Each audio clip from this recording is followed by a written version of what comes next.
بسم اللہ الرحمن الرحیم۔ السلام علیکم۔ انڈس واٹر ٹریٹی، جسے معاہدہ سندھ طاس بھی کہا جاتا ہے، یہ ایک تاریخی معاہدہ ہے جو پاکستان اور بھارت کے درمیان دریاؤں کے پانی کی تقسیم کے لیے کیا گیا تھا۔ یہ معاہدہ 19 ستمبر 1960 کو ورلڈ بینک کی ثالثی میں طے پایا۔ اس کا مقصد دونوں ممالک کے درمیان پانی کے مسئلے پر ممکنہ تنازعات کو روکنا تھا۔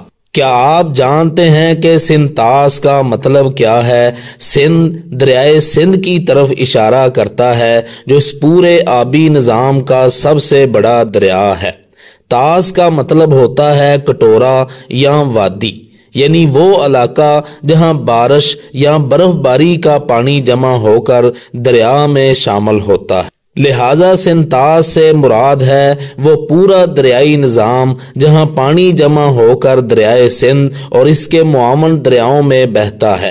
اس میں چناب، جہلم، راوی، بیاس اور ستلج جیسے دریا بھی شامل ہیں۔ آپ دیکھ رہے ہیں دی نالج اور ہم بات کر رہے ہیں معاہدہ سندھ طاس کی۔ 1947 میں جب پاکستان اور بھارت آزاد ہوئے تو دریائے سندھ اور اس کے معاون دریا بھارت سے ہو کر پاکستان میں داخل ہوتے ہیں۔ بھارت نے تقسیم کے فوراً بعد ہی کچھ نہروں کا پانی روک لیا، جس سے پاکستان میں زراعت کا نقصان ہوا۔ اس مسئلے نے دونوں ممالک کے درمیان تنازع کی شکل اختیار کر لی۔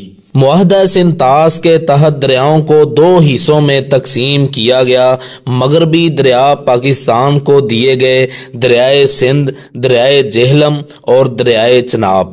بھارت کو ان دریاؤں کے پانی پر محدود استعمال کی اجازت دی گئی، لیکن وہ ان پر پانی ذخیرہ نہیں کر سکتا اور نہ ہی ان کا رخ موڑ سکتا ہے۔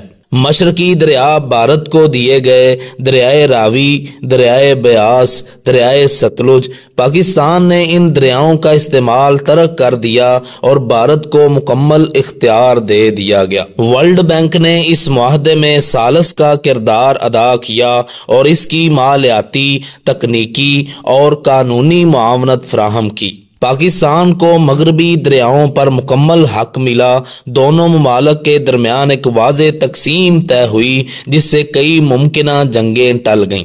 پاکستان نے اپنے زیر قبضہ دریاؤں پر ڈیمز اور نہری نظام بنایا۔ اگرچہ یہ معاہدہ 60 سال سے زائد عرصے سے برقرار ہے، بھارت کی جانب سے کشن گنگا اور رتلے جیسے منصوبوں پر پاکستان نے اعتراضات اٹھائے ہیں۔ یہ تنازعات عالمی عدالت اور ثالثی عدالت میں بھی گئے ہیں۔ موجودہ دنوں بھارت نے الزام لگایا ہے کہ پاکستان دہشت گردی کی پشت پناہی کر رہا ہے اور معاہدہ سندھ طاس جو 1960 میں پاکستان اور بھارت کے درمیان ہوا تھا، بھارت نے اپریل 2025 میں معطل کر دیا ہے۔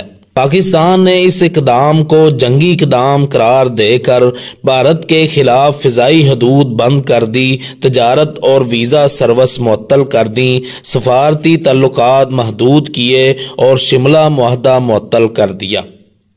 یہ تھیں آج کی معلومات۔ مزید اس طرح کی معلومات کے لیے ہمارا چینل لائک اور سبسکرائب کریں۔ جزاکم اللہ۔